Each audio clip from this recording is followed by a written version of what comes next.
এটা শুধু স্বায়ত্ত শাসন না, এটা পরবর্তীতে বিচ্ছিন্নতার একটা বীজ মাত্র।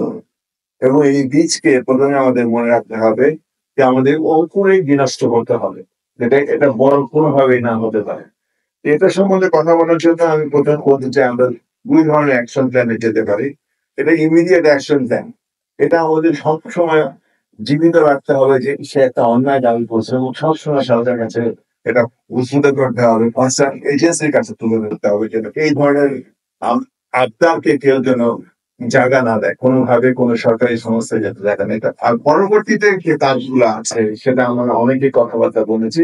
সেটা হচ্ছে আমাদের এত বড় বৈষম্য কেন বাঙালি অভিহিত করবো, আমরা অনেক কিছু আমরা মিস করে গেছি। এটা আমার ব্যক্তিগত ধারণা। প্রথমে আমি একটা কথাই বলতে চাই, আমাদের যে বাঙালি জনগোষ্ঠী পার্বত্য চট্টগ্রামে আছে, আমরা শিক্ষার দিক দিয়ে খুবই পিছিয়ে গেছি। শুধু চাকমা এখানে 75% শিক্ষিত, এবং বাকি অন্যান্য উপজাতি যারা আছে এবং বাঙালি আছে তারা প্রায় 10-12% শিক্ষিত। আমি আশা করব যে আমাদের যে বাঙালি জনগোষ্ঠীর নেতা যারা আছেন তারা এই ব্যাপারে খুব ভালোভাবে নজর দিবেন, এবং এই জনগোষ্ঠীকে যেভাবে যোগ্যভাবে তৈরি করা যায় সেইভাবে তার ব্যবস্থা গ্রহণ করবেন। আর এখন ফাইনালি একটা কথা বলে শেষ করতে চাচ্ছি, পার্বত্য চট্টগ্রাম এটা চট্টগ্রামের অংশ, সেজন্যই পার্বত্য চট্টগ্রাম না। আগে একটা জেলা ছিল, পরবর্তীতে 3টে জেলা হচ্ছে, মহকুমা হয়েছে 5টা জেলা হোক, বাট সমস্ত এরিয়া আমাদের কাছে পার্বত্য চট্টগ্রাম এবং পার্ট অফ বাংলাদেশ।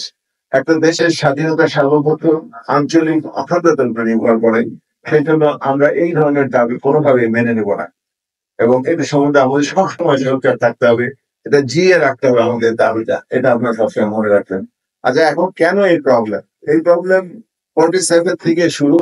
পার্বত্য চট্টগ্রামে গরিবাসী যারা শিক্ষিত ছিল তারা সেই সময় ভুল করে পাকিস্তান যখন হয় তারা ইন্ডিয়াতে যেতে চেয়েছে, স্বাধীনতা যুদ্ধের সময় তারা পাকিস্তানকে সাপোর্ট করেছে, এবং যে কথাটা একটু আগে একজন বলেন, তারা আমার পাশে যে মোদী বললেন যে তারা অস্ত্র পুরো জমা দেয় নাই, স্বাধীনতা যুদ্ধের পরে অস্ত্র রেখে দিয়েছে, সেটাই তারা পরবর্তীতে এই বিচ্ছিন্নতাবাদী আন্দোলনের জন্য কাজ করেছে।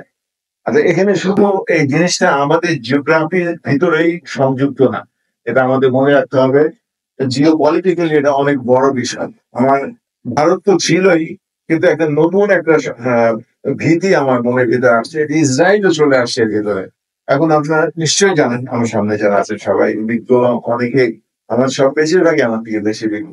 ইসরায়েলে তাদের কিছু লোকজন আবিষ্কার করেছে, ইহুদি আবিষ্কার করেছে এই হিল ট্র্যাক্টের ভিতরে ইন্ডিয়ান পর্শনে, যার থেকে 10,000 লোক ইসরায়েল তারা অলরেডি নাগরিকত্ব দিয়ে দিয়েছে, এবং তাদের ইচ্ছা যে বাকিদেরকে না নিয়ে তারা এখানে একটা ইসরায়েল করবে।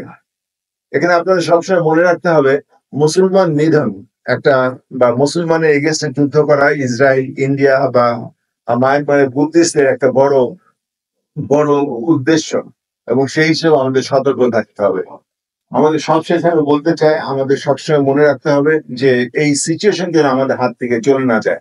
আপনারা খুব ভালোভাবে বলেছেন যে সরকারের বিভিন্ন পর্যায়ের লোকজন এই ব্যাপারে বিশেষ উদাসীন থাকে, আমাদের দায়িত্ব থাকবে সবসময় সচেতন করে কোনোভাবেই যেন এই ব্যাপারে ফার্দার কোনো অ্যাকশনে যেতে না পারে, বা এই ধরনের আবদার বা দাবি অন্যায় আর না তুলতে পারে। আপনাদের সবাইকে ধন্যবাদ, বিশেষভাবে ধন্যবাদ আমাকে ডাকার জন্য, আপনাদের এই বিজ্ঞ লোকজনের বক্তব্য শোনার জন্য, এবং আমি অনেক কিছু জানতে পারলাম। Thank you so much. আসসালামু আলাইকুম, আল্লাহ হাফেজ।